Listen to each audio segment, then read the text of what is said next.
The final book that I'm going to read for you is a very different book, and it's the book that I'm going to use in my class on the first week back in January. It's called The Dragonsitter.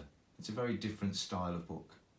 It's a series of letters between a boy and his uncle. I'm going to read you the first couple to see if you get into it, but I really recommend reading it. From Edward Smith Pickle to Morton Pickle. Date, Sunday 31st of July. Subject, urgent. Attachments, the dragon. Dear Uncle Morton, you'd better get on a plane right now and come back here. Your dragon has eaten Jemima. Emily loved that rabbit. I know what you're thinking, Uncle Morton. We promised we'd look after your dragon for a whole week. I know we did, but you never said he would be like this. Emily is in her bedroom crying so loudly the whole street must be able to hear. Your dragon's sitting on the sofa, licking his claws, looking very pleased with himself. If you don't come and collect him, Mum says she's going to phone the zoo. She says she doesn't know what else to do. I don't want the dragon to live behind bars. I bet you don't either. But I can't stop Mum, so please come and fetch him. I'd better go now. I can smell burning. Eddie. From Edward Smith Pickle to Morton Pickle. Date, Sunday the 31st of July.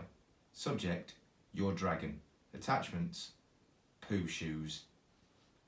Dear Uncle Morton, I'm sorry for getting so cross when I wrote to you earlier, but your dragon really is quite irritating.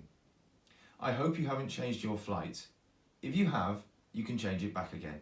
I have persuaded Mum to give your dragon another chance. Luckily, she didn't see him chasing Mrs. Kopleski's cat out of the garden. Uncle M, I do wish you told us a bit more about your dragon. You just handed him over and said he'd be fine and got back in your taxi and to go to the airport. You didn't even tell us his name, and some instructions would have been helpful. Mum and I don't know anything about dragons. Emily says she does, but she's lying. She's only 5 and she doesn't know anything about anything. For instance, what does he eat? We looked for help on the internet, but there was nothing useful. One site said dragons only eat coal. Another said they prefer damsels in distress. When I told Mum, she said, then I'd better look out, hadn't I?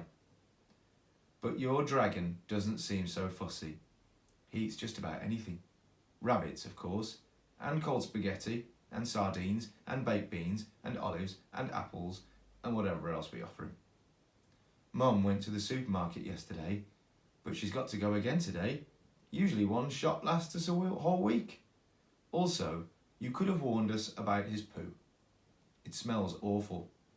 Mum says even little puppies are trained to go to the loo outside, and this dragon looks quite old. So why is he pooing on the carpet in her bedroom? But I can see why you like him. When he's being sweet, he really is very sweet. He has a nice expression, doesn't he? And I like the funny snoring noises he makes when he's asleep. Are you having a lovely time on the beach? Is the sun shining? Are you doing lots of swimming? It's raining here. Love from your favourite nephew, Eddie.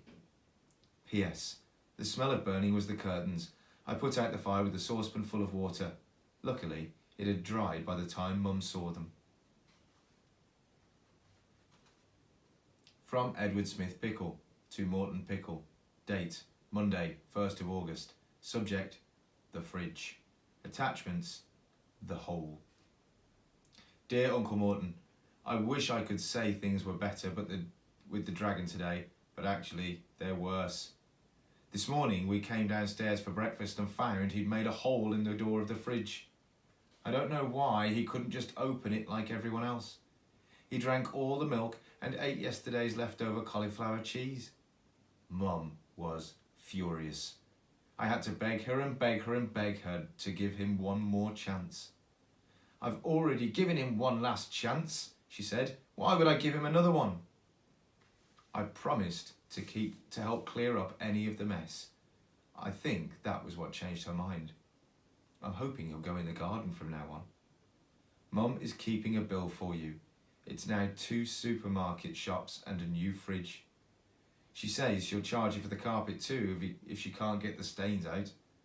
I sent you 2 emails yesterday. Didn't you get either of them? Eddie. I wonder what this dragon's going to get up to next.